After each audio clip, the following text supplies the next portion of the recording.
Tundukkanlah hawa nafsumu, yakni ajakan nafsu menurut syara.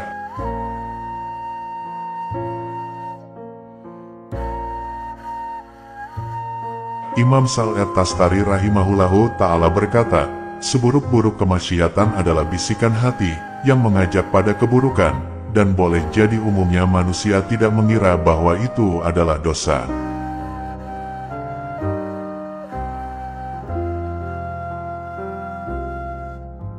Apabila seorang murid menghindar dari mendengarkan bisikan hatinya, dan ia senantiasa berzikir, maka hatinya akan turut berzikir, dan hatinya menjadi bahagia serta terjaga.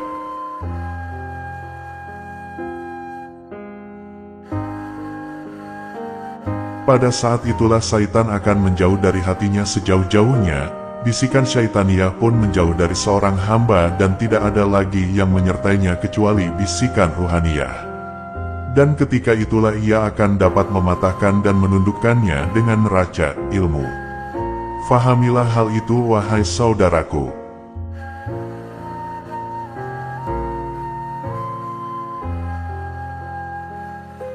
Dan perangilah hawa nafsumu dengan lapar, sesuai dengan aturan syariat, yaitu mengurangi makan sedikit demi sedikit.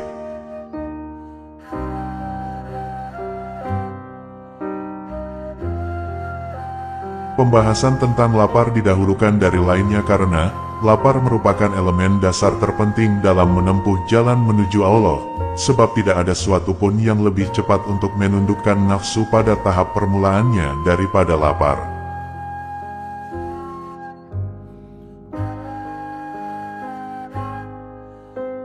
Lapar mampu menundukkan kerajaan, selain daripada yang lainnya. Lapar mampu melepaskan beberapa unsur tanah dan air sesuai dengan kemampuan yang ada, maka kemudian hati menjadi bening.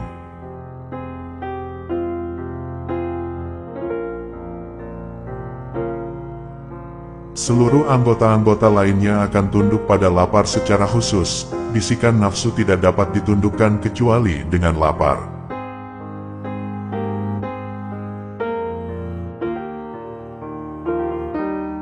Syekh Muhyiddin Ibn Al-Arabi rahimahullahu ta'ala berkata di dalam kitab Futuhat Al-Makkiyah, sesungguhnya Allah Ta'ala, tatkala telah menciptakan nafsu, Allah bertanya kepadanya, siapa aku? Nafsu malah balik bertanya, siapa aku?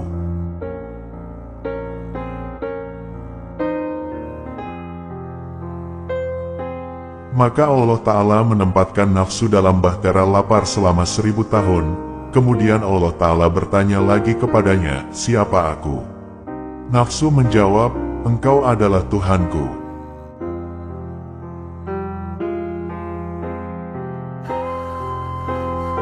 Syekh Abu Sulaiman Ad-Darani rahimahullahu ta'ala berkata, kunci dunia adalah kenyang dan kunci akhirat adalah lapar. Yani, amal dunia dan akhirat.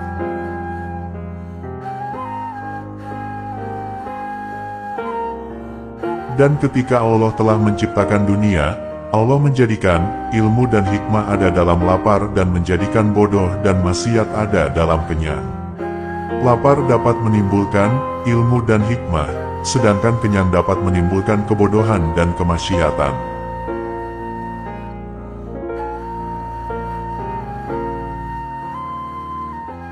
Yahya bin Mu'az Ar-Razi rahimahullahu ta'ala berkata, kenyang adalah api dan syahwat bagaikan kayu kering yang dari nyala kebakaran akan muncul, dan api kenyang tidak dapat dipadamkan hingga membakar orangnya.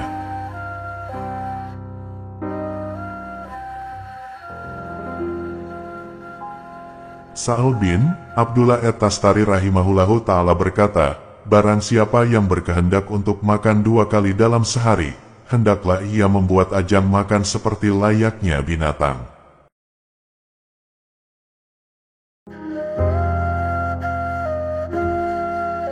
Malik bin Dinar rahimahullahu ta'ala berkata, barang siapa yang hendak mengusir syaitan dari bayang-bayang dirinya, hendaklah ia mampu menundukkan syahwatnya.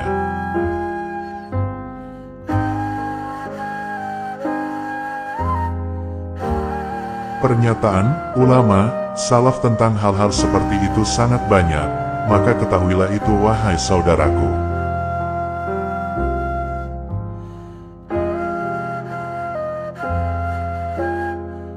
Perangilah nafsumu dengan lapar dan tidak tidur malam yang melampaui batas, serta melumpuhkan nafsu dengan amal-amal yang berat karena untuk menghajarnya agar tunduk kepadamu, ketika engkau mengajaknya ke jalan yang diridai Allah Ta'ala.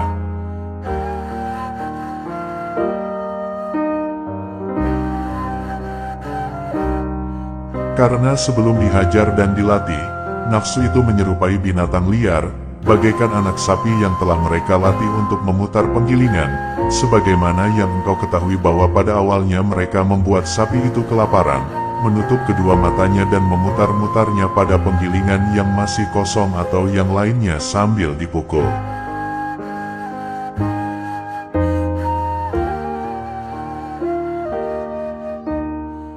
Demikian itu dilakukan secara terus-menerus hingga nampak bagi mereka bahwa ia benar-benar tunduk dengan sempurna. Dan setelah itu, baru mereka memberinya makan dan melepas. Tutup kedua matanya, ketahuilah hal itu wahai saudaraku.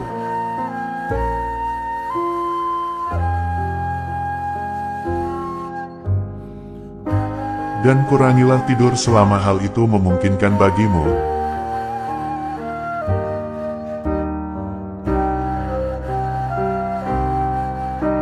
Karena tidur tidak memiliki faedah baik duniawi maupun ukhrawi, dan tidur adalah saudaranya mati.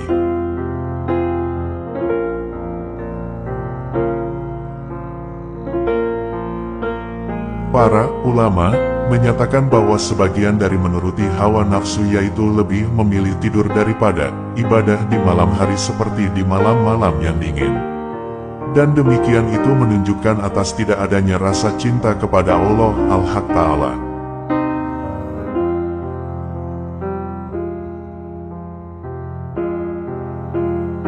Sahibul Wasiat Syekh Al-Matbuli rahimahullahu ta'ala berkata, tidak tidur malam secara terus-menerus dapat menghancurkan dan melepaskan seseorang dari 4 unsur pada dirinya, yaitu air, tanah, udara dan api. Dan pada saat itulah seseorang dapat melihat alam malakut hingga ia makin cinta pada ridho Allah Ta'ala.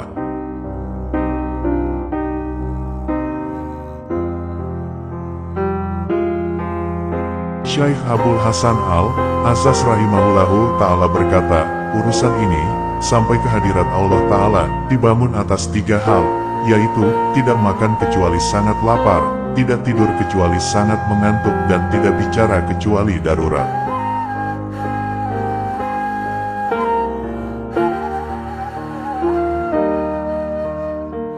Ibn Al-Hawari rahimahullahu ta'ala berkata, setiap murid penempuh jalan menuju Allah Ta'ala, yang tidak memiliki 3 pekerti ini adalah omong kosong.